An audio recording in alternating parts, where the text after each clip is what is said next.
Assalamualaikum warahmatullahi wabarakatuh. Pada masanya, Fir'aun dikenal sebagai penguasa yang kejam dan ditakuti. Tak ada satupun orang berani membangkang perintahnya. Bahkan seperti diceritakan dalam Al-Quran Surah An-Nazi'at ayat 24, Fir'aun mengumpulkan seluruh rakyatnya kemudian dia mengaku sebagai Tuhan yang paling tinggi dan tak ada satupun yang berani membantah.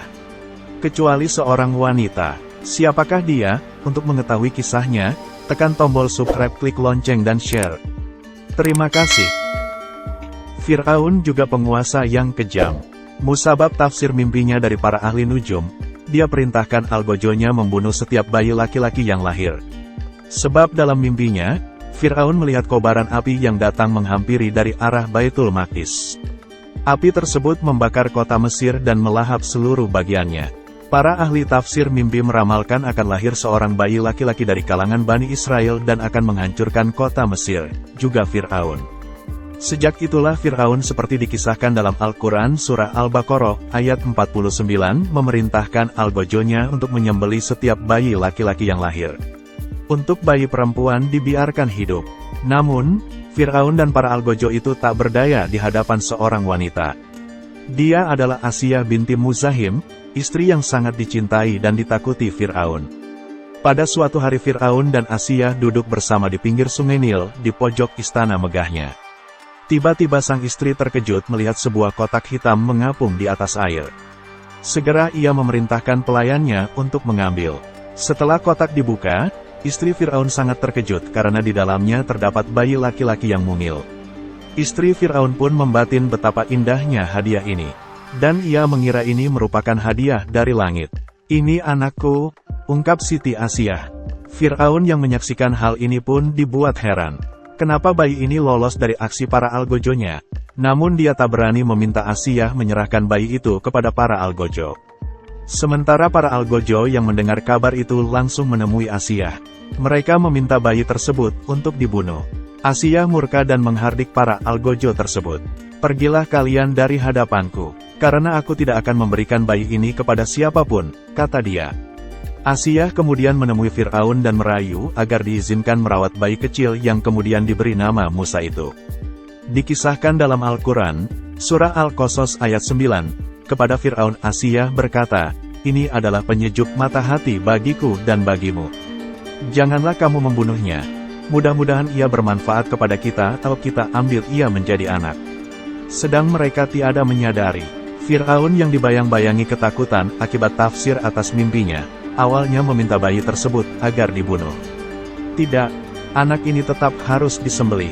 Aku takut, jika dia berasal dari kalangan Bani Israel, kemudian menghancurkan kerajaan kita," kata Fir'aun kepada Asiyah. Asiyah tak putus asa dan terus merayu hingga akhirnya Fir'aun tak berdaya.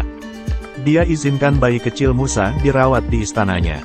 Bahkan saat kemudian Asiyah mencarikan seorang ibu untuk menyusui Musa kecil, Fir'aun tak berani menolak. Padahal perempuan yang menyusui Musa tersebut tak lain adalah ibu kandungnya sendiri yang berasal dari Bani Israel. Musa dirawat hingga dewasa dan menjadi laki-laki perkasa, cerdas dan bijak. Pada akhirnya memang Musa memerangi Fir'aun seperti diramalkan para ahli tafsir mimpi. Assalamualaikum warahmatullahi wabarakatuh.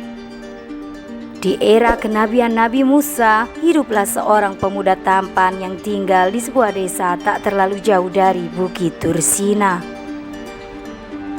Pada suatu masa Nabi Musa mendapatkan wahyu perihal kabar tentang surga. Beliau mendapatkan kalam bahwa ada seorang pemuda yang akan menjadi tetangganya di surga kelak. Allah pun kemudian menunjuk pada pemuda tersebut. Lantas mengapa pemuda tersebut menjadi ahli surga? Tonton terus channel ini, tekan tombol subscribe, klik lonceng, dan share. Terima kasih.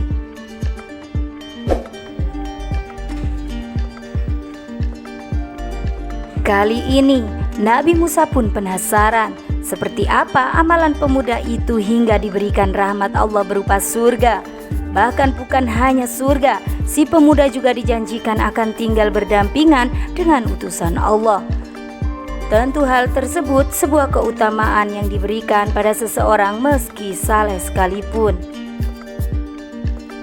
Nabi Musa kemudian mulai berjalan demi menemukan pemuda tersebut. Ia mencari dari satu desa ke desa lainnya, bertanya kepada para penduduk mana tempat tinggalnya, hingga akhirnya takdir mempertemukan mereka. Kedatangan Nabi Musa membuat si pemuda kaget. Pemuda tersebut tak pernah menyangka seorang nabi mendatangi rumahnya seorang diri. Namun pemuda itu juga dilanda kegalauan, karena Nabi Musa datang di saat ia harus melakukan suatu pekerjaan. Pemuda itu kemudian meminta maaf kepada Nabi Musa karena tidak dapat menjamunya. Ia minta izin untuk keluar melakukan aktivitas rutinnya. Mengetahui hal itu, Nabi Musa memakluminya dan meminta agar diizinkan bertandang selama beberapa waktu. Nabi Musa pun terus mengamati aktivitas si pemuda untuk menjawab rasa penasaran dalam hatinya. Ia sangat penasaran dan mempertanyakan amalan apa yang dilakukan oleh pemuda itu sehingga menjadi seorang ahli surga yang mendapatkan kemuliaan. Nabi Musa dibuat terkejut ketika melihat pemuda tersebut menggendong seekor babi besar yang ia simpan di rumahnya. Pemuda tersebut bahkan memandikan babi itu dengan penuh kasih sayang, dan setelah dimandikan, babi itu juga dikeringkan, kemudian dipeluk dan dicium.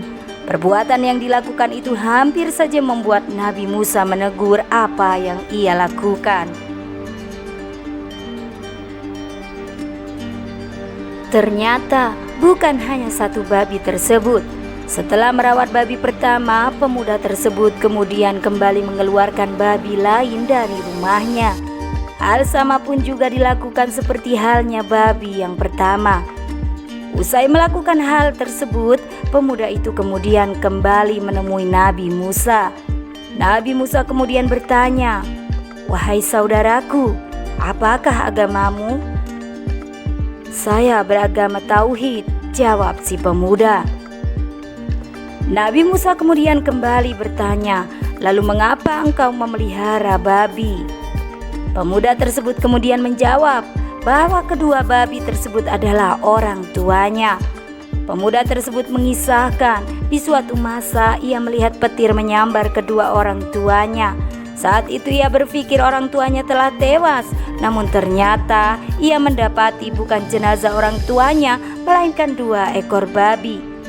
2 babi tersebut kemudian ia bawa pulang dan dirawat dengan baik.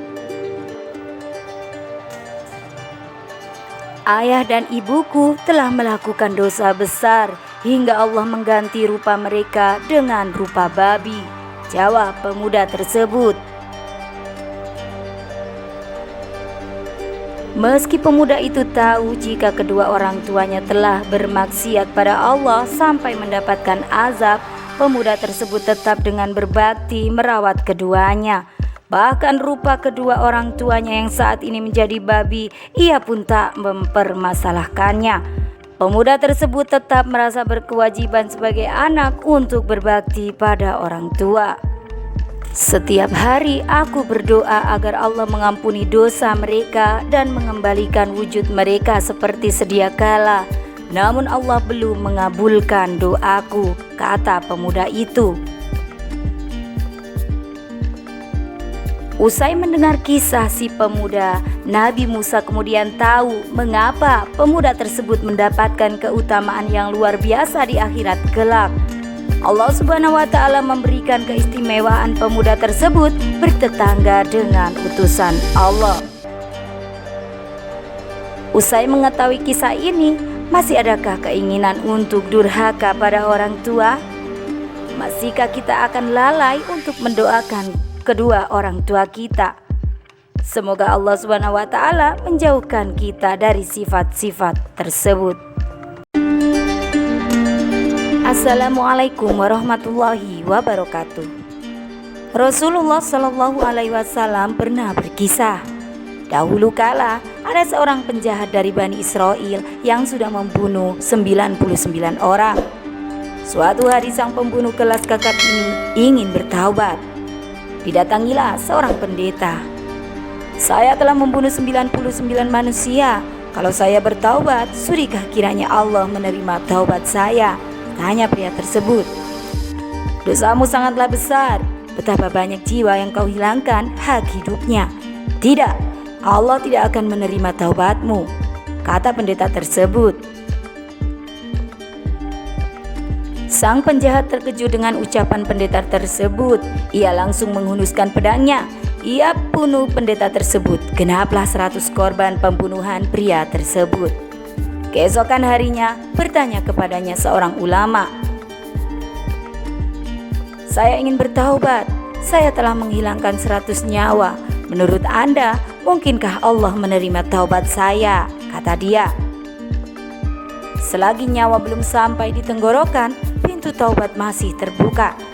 Tetapi ada syarat yang harus kamu penuhi. Kamu harus pindah ke desa sebelah. Desamu pusat kriminalitas. Kalau tetap di sana, kamu akan kesulitan menjaga diri. Sedangkan desa sebelah adalah pusat kesolihan. Kalau tinggal di sana, banyak perbuatan baik yang akan menarikmu ikut, kata ulama tersebut. Didorong niat yang kuat bertaubat, bergegaslah pria tersebut menuju desa yang dimaksud ulama tersebut.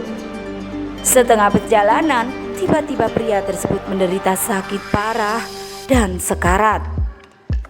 Malaikat azab dan malaikat rahmat datang bersamaan mendekati Israel yang tengah bersiap-siap mencabut nyawa pria tersebut. Israel, serahkan jiwa pembunuh ini, aku akan segera menyeretnya ke neraka, kata malaikat azab. Tidak Israel, ia telah bertaubat, ia seorang hamba Allah, serahkan padaku saja, aku membawanya ke surga, kata malaikat rahmat. Tetapi dia belumlah berbuat baik sedikit pun, kata malaikat azab. Setidaknya ia punya itikat untuk berbuat baik, kata malaikat rahmat.